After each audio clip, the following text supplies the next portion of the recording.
1,80,000 দেন, 40,000 তো 1 লাখ।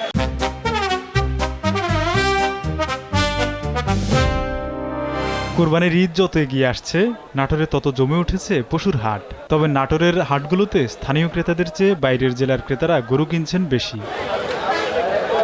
ঈদ উপলক্ষে ক্রেতা বিক্রেতাদের ভিড়ে মুখরিত নাটোর জেলার 14টি গরুর হাট। জেলার 20,300 খামারি গরু আনছেন হাটে।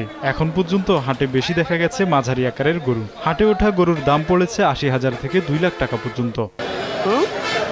স্থানীয় ক্রেতা ও ব্যবসায়ী ক্রেতাদের দাবি দাম গতবারের চেয়ে এবার বেশি। যে সমস্ত গরু 70-80 সে গরু 1,30,000-1,40,000 গরুর দাম সেরতেছে না, গরু প্রচুর দাম 1,30,000-1,40,000 সে গরু 2 লাখের উপরে চাচ্ছে। দামটা একটু বেশি লাগেছে ভাই, একটু কম হলে ভালো হতো, বাজার একটু বেশি। বিক্রেতার দাম চাচ্ছে বেশি, সেই হিসাবে আমাদের দামে হচ্ছে না। কার কাছে শিখলাম?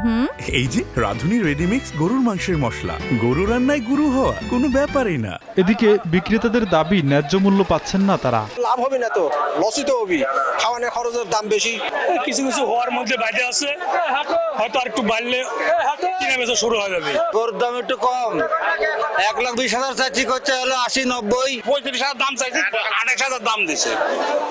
95 আছে 40,000, বেশ পকিগির কর। দিন দিন হাটে পশু বিক্রি বাড়ছে বলে জানান হাটের ইজারাদার।